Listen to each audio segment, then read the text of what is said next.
Parte 1. O encontro. Em uma bela tarde de primavera, Victor, um homem de aspecto elegante e informal, sentou-se naquele que era o seu banco preferido no maior parque da cidade. Ali, sentindo-se em paz, afrouxou o nó da gravata e apoiou seus pés descalços sobre o macio chão de trevos. Com 64 anos e uma vida cheia de realizações, Victor gostava especialmente daquele lugar. Mas aquela tarde seria diferente das outras, pois algo inesperado estava prestes a acontecer.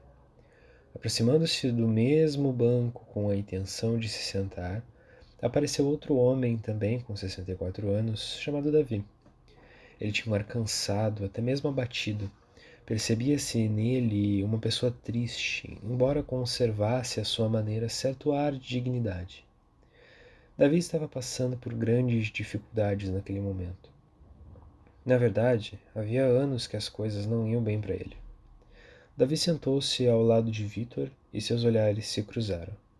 O estranho foi que tanto um quanto o outro, ao mesmo tempo, pensaram que algum vínculo os unia, algo longínquo, mas intimamente familiar.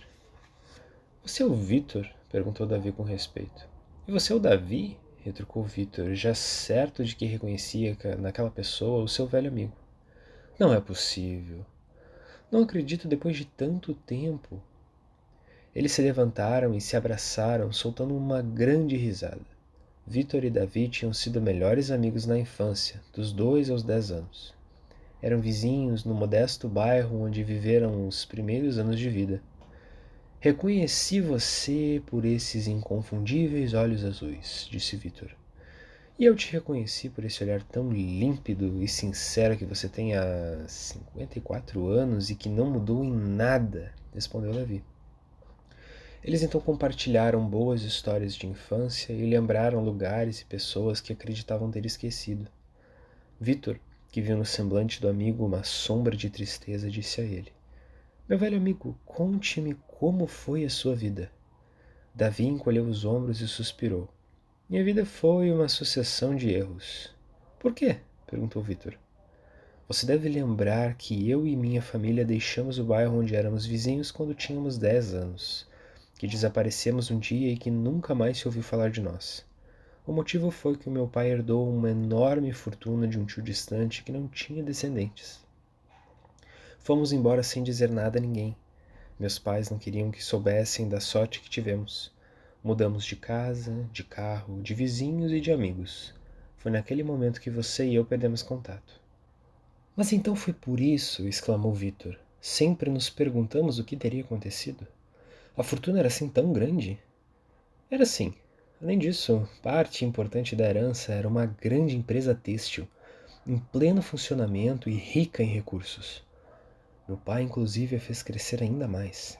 Quando morreu, eu assumi o seu lugar à frente do empreendimento, porém tive muita falta de sorte. Tudo foi contra mim, contou Davi. O que aconteceu? Ah, durante muito tempo não fiz qualquer mudança, pois tudo ia mais ou menos bem. Porém, logo que começaram a aparecer concorrentes por toda parte, as vendas caíram.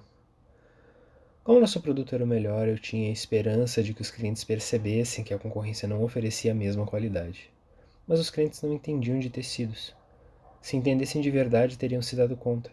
Em vez disso, procuravam cada vez mais as novas marcas que iam aparecendo no mercado. Davi parou para tomar fôlego. Recordar tudo aquilo não era nada agradável. Victor estava quieto, sem saber o que dizer. Perdi muito dinheiro, embora a empresa continuasse sobrevivendo. Tentei reduzir os custos de todas as maneiras, mas quanto mais eu os cortava, mais as vendas caíam. Estive a ponto de criar uma marca própria, mas não tive coragem. O mercado pedia marcas estrangeiras e isso me deixou nos limites. Como último recurso, pensei em abrir uma cadeia de lojas próprias. Demorei a tomar uma decisão e quando o fiz, não era possível arcar com o custo dos aluguéis, com o faturamento da empresa. Comecei a atrasar o pagamento das contas e acabei tendo que vender os ativos que tinha. A fábrica, meus terrenos, minha casa, todas as minhas propriedades.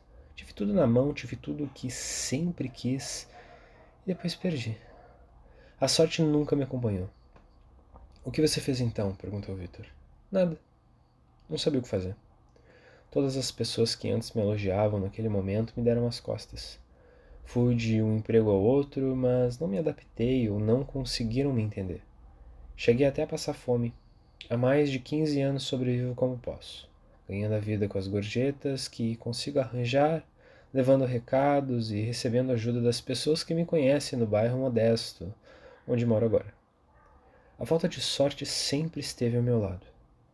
Como não tinha vontade de continuar falando, Davi perguntou ao amigo de infância: E você? Como foi sua vida? Teve sorte? Vitor sorriu consigo mesmo. Como você deve lembrar, meus pais eram pobres, mais pobres do que os seus quando viviam no bairro. Minhas origens são mais do que humildes, você sabe muito bem. Muitas noites não tínhamos sequer o que comer. De vez em quando, sua mãe chegava até a nos levar alguma comida porque sabia que lá em casa as coisas iam mal. Como não pude ir ao colégio, estudei na Universidade da Vida. Comecei a trabalhar com 10 anos, logo depois de vocês terem desaparecido misteriosamente. No início lavei carros. Em seguida trabalhei como mensageiro em hotel. Mais tarde consegui progredir e fui porteiro de vários hotéis de luxo. Até que, com 22 anos, percebi que eu podia ter sorte se me empenhasse. E o que aconteceu? Perguntou Davi. Com um empréstimo no banco e todas as minhas economias, comprei uma pequena fábrica que produzia bolsas de pelica e que estavam a ponto de fechar. Como eu via todo tipo de bolsas nos restaurantes e nos luxuosos hotéis onde trabalhava, sabia que as pessoas com dinheiro gostavam. Só precisava fazer o que tantas vezes tinha visto enquanto carregava as bagagens dos hóspedes. No princípio era eu mesmo que produzia e vendia os produtos. Trabalhei de noite e nos finais de semana. O primeiro ano foi muito bom e voltei a investir tudo o que havia ganhado na compra de mais material e em viagens por todo o país para ver o que estava sendo fabricado em outros lugares. Precisava saber mais do que todo mundo sobre bolsas de pelica. Aprendi muito visitando as lojas e sempre que possível perguntava a todas as mulheres que via o que elas gostavam e não gostavam em suas bolsas. Vitor, que se lembrava daqueles anos com verdadeira paixão, prosseguiu. As vendas foram crescendo. Durante 10 anos continuei reinvestindo tudo que ganhava. Procurei oportunidades onde pensava que elas pudessem existir. Todo ano mudava os modelos das bolsas que vendiam mais. Elas nunca deixavam de ter uma novidade. Nunca esperei até o dia seguinte para resolver um problema na fábrica. Tentei ser o responsável por tudo o que acontecia ao meu redor. Fui adquirindo pequenas fábricas, uma atrás da outra, até construir uma grande indústria. Finalmente, consegui criar um próspero negócio. A verdade é que não foi fácil, mas o resultado superou totalmente o que eu imaginei quando comecei tudo isso. Davi interrompeu o amigo, tentando diminuir a intensidade de seu último comentário. Você não acha que na verdade teve muita sorte? Você acredita nisso? Você acha realmente que foi apenas sorte? Perguntou Victor surpreso. Não quis te ofender nem menosprezar o seu feito, respondeu Davi constrangido. Mas acho difícil de acreditar que foi apenas você o responsável pelo seu sucesso. A sorte sorri a quem o destino caprichosamente escolhe. Para você ela sorriu, para mim não. Isso é tudo caro, amigo. Sei lá. Victor ficou pensativo. Depois de um tempo respondeu. Sabe, eu não herdei nenhuma grande fortuna, mas ganhei algo muito melhor do meu avô. Você conhece a diferença entre a sorte e a boa sorte? Com maiúsculas. Não conheço, respondeu Davi sem mostrar interesse. Aprendi a diferença entre a sorte e a boa sorte com uma fábula que meu avô costumava contar na época em que eu morava lá em casa. Sempre pensei e continuei pensando que essa história mudou a minha vida. Acompanhou-me em momentos de medo, de dúvida, de incerteza, de confusão e também nas horas de alegria, felicidade e gratidão. Graças a ela, decidi comprar a pequena fábrica com o resultado de 6 anos de muito esforço e com todas as minhas economias. Foi também essa história que influenciou outras importantes decisões que se revelaram cruciais na minha vida. Victor continuou falando enquanto Davi, com a cabeça afundada entre os ombros, olhava para o chão. Talvez aos 64 anos ninguém esteja mais a fim de ouvir histórias, mas nunca é tarde para escutar algo que possa ser útil. Como diz o ditado, enquanto há vida há esperança. Se você quiser, eu posso te contar. Como Davi ficou quieto, Victor foi em frente. É uma história que ajudou muitas pessoas. Não só gente do mundo dos negócios, mas também profissionais de todos os ramos.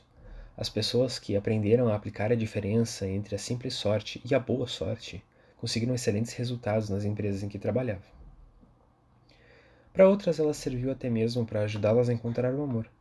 Foi útil também a esportistas, artistas, cientistas e pesquisadores. E lhe digo isso porque pude observar em primeira mão. Tenho 64 anos e constatei o feito e o efeito dessa lenda na vida de muitas pessoas. Mais animado e talvez movido pela curiosidade, Davi finalmente falou. Tá bom então. Conte-me qual é a diferença entre a sorte e a boa sorte. Vitor refletiu antes de responder. Quando a minha família recebeu a herança, vocês tiveram sorte. Essa sorte, porém, não dependeu de vocês mesmos. Por isso não durou. Só houve um pouco de sorte e é por esse motivo que agora você não tem nada. Eu, ao contrário, me dediquei a criar a sorte. A sorte sozinha não depende de você. A boa sorte depende unicamente de você. Ela é que é verdadeira. Me arrisco até a dizer que a primeira simplesmente não existe. Davi não conseguia acreditar no que estava ouvindo. Você está me dizendo que a sorte não existe? Bom, digamos que sim, que ela exista, mas é improvável que ela aconteça especialmente a você ou a qualquer outra pessoa. E mesmo que aconteça, não dura muito. É passageira. Você sabia que quase 90% das pessoas que acertam na loteria não demoram mais de 10 anos para se arruinar ou voltar a estar como antes? A boa sorte, ao contrário, é possível desde que você se dedique a ela. É por isso que é chamada de boa sorte. Porque é a boa, a verdadeira. Por que a verdadeira? Qual é a diferença? Insistiu Davi, que começava a se sentir intrigado com as palavras do amigo. Quer ouvir história? Perguntou Victor. Davi ficou em dúvida por alguns instantes, mas acabou percebendo que, mesmo sem poder voltar no tempo, não perderia nada em escutar. Além disso, era agradável pensar que o seu melhor amigo da infância iria lhe contar uma fábula. Fora o fato de que já fazia anos que ninguém lhe contava algo como se ele ainda fosse uma criança. Está bem, vá em frente, concordou por fim.